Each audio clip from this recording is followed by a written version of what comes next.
Hello दोस्तों, कैसे हैं आप सब। आज की हमारी कहानी है सास का नेग। हाँ, मैं बदल गई हूँ माँ जी, आपने सही कहा। और मेरे इस बदले हुए रूप की वजह भी तो आप ही है ना। परिधि ने अपनी सास रजनी जी से कहा।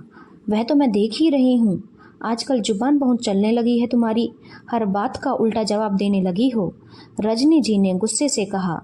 ये कहानी है रजनी जी और उनकी बड़ी बहू, जो कि पिछले 5 साल से अपने पति जतिन के साथ आगरा में अपने ससुराल से दूर रहती थी, क्योंकि जतिन की आगरा में एक नामी कंपनी में अच्छे पोस्ट पर नौकरी लग गई थी। इसीलिए 5 साल पहले वह परिधि और 3 साल के बेटे गोलू को लेकर ही वहीं शिफ्ट हो गया था।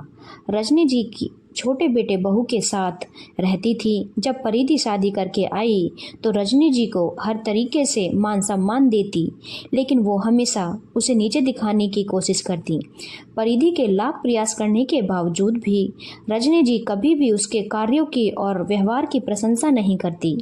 शादी के बाद जब परिधि गर्भवती हुई तो उसे लगा कि शायद अब उसकी सास के व्यवहार में कुछ परिवर्तन आए, लेकिन ऐसा कुछ भी नहीं हुआ, बल्कि वो उसे और मानसिक तौर पर बहुत परेशान करने लगी। जैसे तैसे पहले बेटे का जन्म हुआ। ये सब जतिन भी देखता, लेकिन कुछ ना कहता।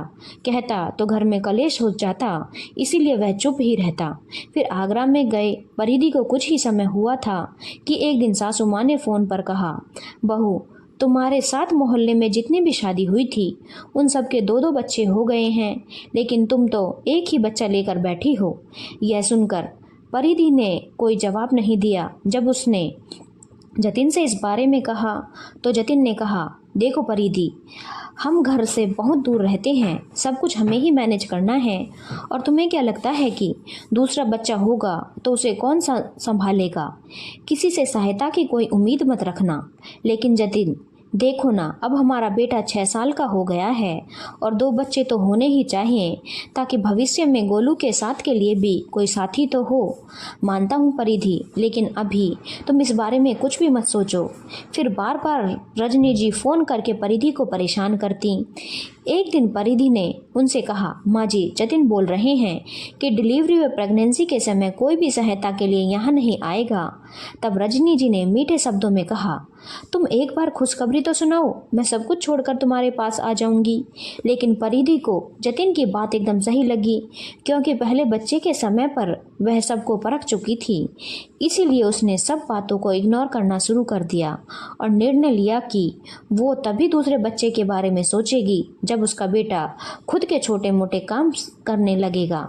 जब गोलू 9 वर्ष का हुआ तो एक दिन परिधि ने अपनी सासू माँ को अपने गर्भवती होने की सूचना दी और पूछा, माँ जी, आपने कहा था ना जिस दिन मैं खुशखबरी सुनाऊंगी उसी दिन आप आ जाओगी। हाँ हाँ बहू, जरूर आऊँगी, कुछ दिन तुम रह लो, तब आती हूँ। ऐसे ही महीने दर महीने निकलते रहे। कई बार उसकी हालत बहुत नाजुक हुई और उस समय जतिन को ही ऑफिस से छुट्टी लेकर उसकी देखभाल करनी पड़ती। वह भी अपनी माँ से बार बार आने के लिए कहता, लेकिन हर बार कोई ना कोई बहाना बनाकर टालम टोल नहीं करती रहती।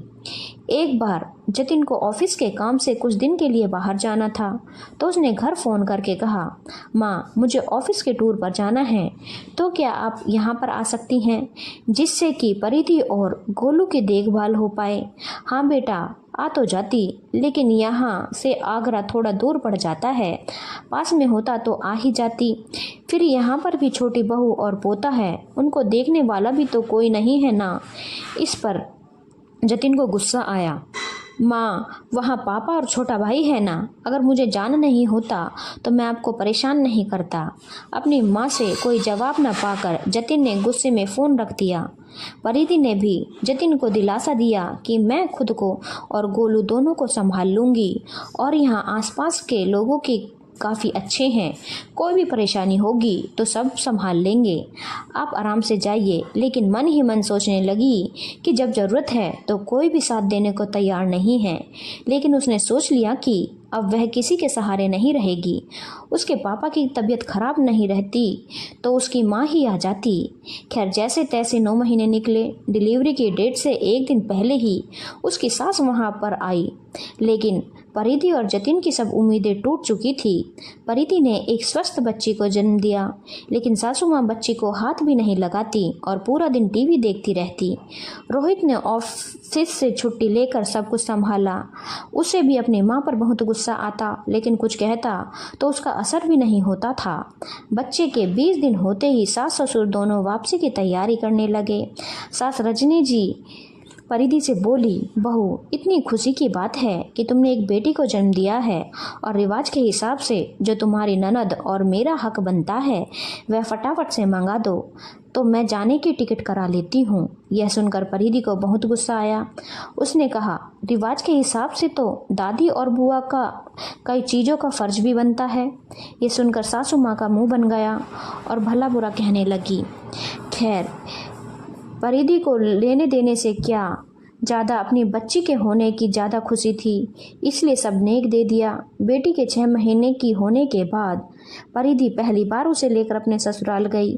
वहाँ बाहर की कोई महिला आती तो उनके सामने रजनी जी कहती, यह तो मैं थी जो वहाँ पर चली गई। मैंने वहाँ जाकर परिधि और पोती को संभाल लिया, वरना कौन उनकी देखभाल करता। कभी कहती कि मैंने तो अपनी पोती के होने पर उसे सोने की चेन और 10 जोड़ी कपड़े दिए। परिधि को उनका नेचर पहले से ही पता था, लेकिन ना जाने क्यों अपनी बेटी के लिए उसे कुछ भी झूठ बर्दाश्त नहीं हुआ। दूसरों के सामने उसने अपने ऊपर जैसे तैसे संयम रखा। सबके जाते ही, क्यों इतना झूठ बोलती हैं माँ जी, मैंने देखा आपने मेरा कितना साथ दिया, आपने मेरी बेटी को हाथ तक नहीं लगाया, उसका जो भी रस्में होती हैं वह भी नहीं निभाई। हाँ, लेकिन नेग लेने के लिए आपने मुंह खोलकर सब बोल दिया। क्या दादी सिर्फ नेग लेने के लिए ही होती है? जब आपका फर्ज निभाने की बारी आती है तो आप चुपचाप वहाँ से निकल लेती हो। रजनी जी ने कहा, बहू, आज तक तुमने मुझसे ऊंची आवाज में बात नहीं की और आज किस तरह की फालतू बातें कर रही हो? आपने ही मुझे बोलने के लिए मजबूर किया है। तब आप मेरे पीछे पड़ी हुई थी कि बहू दूसरा बच्चा कर लो। जिस दिन तुम खुशखबरी सुनाओगी मैं पूरे तुम्हारे पास आ जाऊंगी। पूरे 9 महीने मैंने जैसे तैसे निकाले। और तो और, जब जतिन भी मजबूरी बस मेरे साथ नहीं थे, तब भी आपने यह नहीं सोचा कि अगर मुझे कुछ भी परेशानी होगी तो अनजान शहर में मैं कैसे रहूंगी। आपकी हर ज़रूरत को मैंने अपना साथ दिया, लेकिन जब मुझे ज़रूरत थी तब आपने मेरा साथ क्यों नहीं दिया? कम से कम आई तो थी ना वहाँ पर तुम्हारी बेटी के होने पर।